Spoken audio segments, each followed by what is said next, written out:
چادری نیرنگ از جمله نمایشنامه‌های دیدنی اهل هنر تئاتر دولتی اکادمی درامایی به نام ابوالقاسم لاهوتی است که چند سال باز نمایش داده می شود و هنوز هم تماشابینان خود را گم نکرده است. کارگردان تهیه‌گر این اسپکتاکل تورخان احمدخانов بوده در آن هنرپیشگان تجربه‌دار و شناخته قیام‌الدین چقلов، احمدشاه الفتشاه، زلخمار ابراهیم، مستوره ارتیقова و ارتیق قادری نقش‌آفرینی می‌کنند.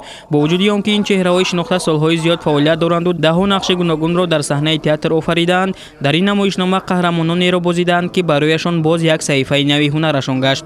از جمله هنرپیشه زلخمار ابراهیم میگوید تا این اسپکتاکل نقش زنانی را آفریده بود که مهربان و غمخوار بودند و تا اندازه برایش محدودیت را پیش می‌آوردند، اما نقش تابان در نمایشنامه چادری نیرنگ به کلی فرق کننده است.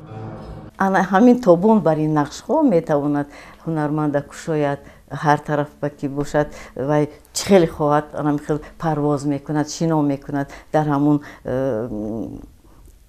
ساحه خودش، در همون هنر خودش، در همون ایجاد خودش و میتواند چنان شنا کند که هم تماشابین راحت کند، هم خودی هنرمند از این راحت برده باشد. اصلا موضوع این اسپکتاکل مشکلات و مناسبات اویلوی را در بر میگیرد. در سیمای دو اویله هنرمندان راهی حل پرابلم‌ها و استواری و پایداری این جزء اساسی جامعه را نشان دادند. مستوره ارتیقova در صحنه زنی را آفرید که از رشک زیاد و بی اساسی شوهر در عذاب است، اما برای از بین بردن این کمبودی شوهر مبارزه میبرد و اویله خود را پایدار نگاه میدارد. هرچند که شوهرش جبر میکند، رشک میکند، به همین نگاه نکرده و دوست میدارد شوهرش را، حرمت میکند شوهرش را و این همه شوخی ها باعث آن گردید که یک عائله باز هم مستحکمتر گردیدند، مستحکم شدند. یعنی که شوهر گناه خود را فهمید.